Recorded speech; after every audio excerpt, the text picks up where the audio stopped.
going on, everyone? Terry Mandangle here. Going to break down another Week 4 matchup.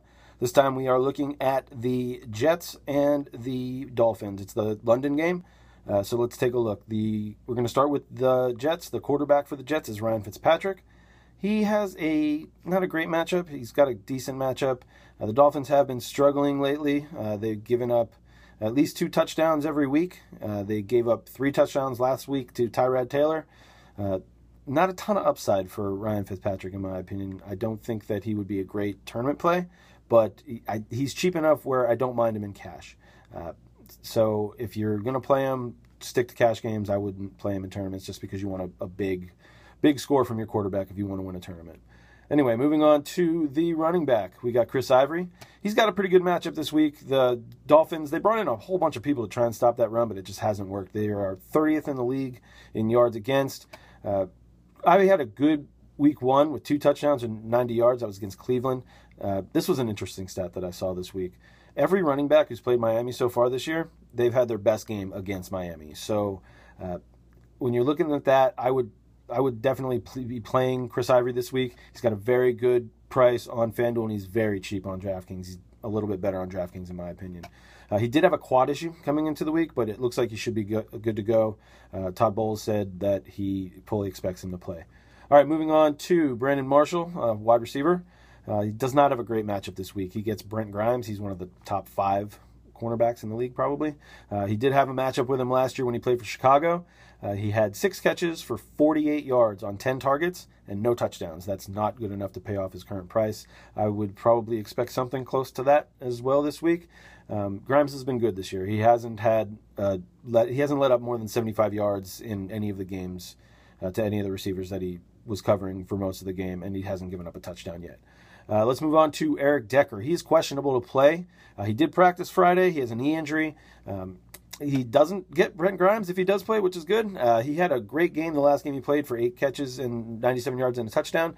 He is absurdly cheap on DraftKings, and he's pretty cheap on FanDuel as well. If he's playing, I would play him for sure. Moving on to the other wide receivers in the Jets offense.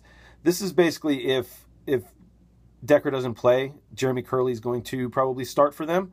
And then they also have a slot receiver named Quincy Enunwa. And Enunwa had a decent week last week. So did Curley, honestly. But Curley got into the end zone, so that's why he had a better week. I think that if you're targeting one of these two guys, if Decker's out, I like Curley.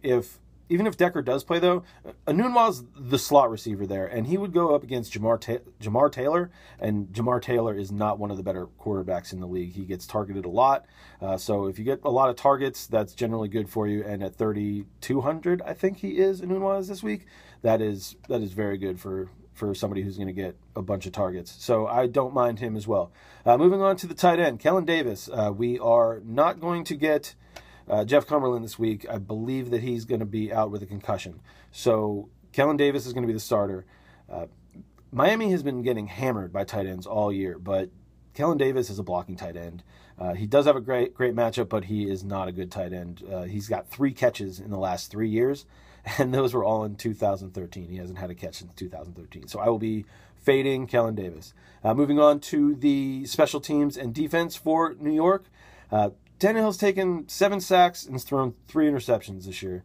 The D has only 4 sacks. They do have 4 picks, but there's a number of better options this week, so I'll be fading the defense for the Jets.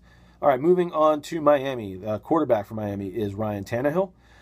He's got a terrible, terrible matchup this week. The Jets are second in pass defense. He has not gotten off to the best start. He's coming off a 3-interception game against Buffalo. He's cheap, but I don't think that he would be worth it this week just because of that matchup. It's too tough. I'm going to be fading Ryan Tannehill. Lamar Miller, he also has a bad matchup versus a very good run defense. The Jets defense is very good in stopping yards and touchdowns. So I'll definitely be fading most of the players on Miami this week. But Miller, he hasn't had more than 55 yards in a game this year. He doesn't have any touchdowns. He's somewhat of a target in the passing game. He's very cheap for a starting running back, but I just don't think he's worth it in this matchup. I'm going to be fading him.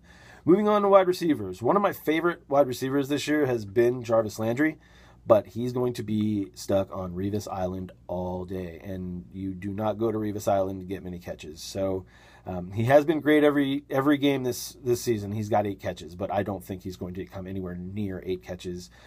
He doesn't have a TD yet. I don't think he's going to get a TD this game. The price is good, but that's probably because he's going up against Darrelle Revis. So I will be fading Jarvis Landry this week. Moving on to the other wide receivers in this offense, you've got Greg Jennings, Devontae Parker, and Rashard Matthews.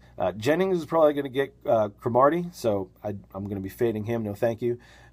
This is where it gets tough, these other two. Matthews had a great 3 weeks so far. He has been phenomenal. He's been extremely cheap, definitely worth playing every week. But it looks like they're trying to get Devontae Parker more acclimated to this offense and more involved. So until I see exactly what's going to go on with the slot receiver in this offense, I'm just going to fade all of them. So I'm going to be fading basically everyone from Miami this week. I don't like the Miami matchup. The Jets are just too good.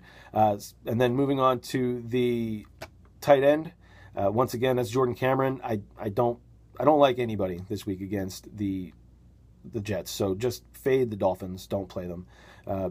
Even their defense, I wouldn't take their defense. It's been struggling so far. Fitzpatrick's only been sacked twice. He's a really smart quarterback. He has thrown 5 interceptions, but 3 of those were last week. And Miami only has 2 picks this year. So I'm going to be fading the Dolphins, all of the Dolphins. Just fade the Dolphins. So, all right, well, that's it for that game. Thanks for checking out another one of my videos. I'll be putting them up all weekend long, so just keep checking them out. Thanks. Till next time, good luck in all your tournaments and win all of the monies. See ya.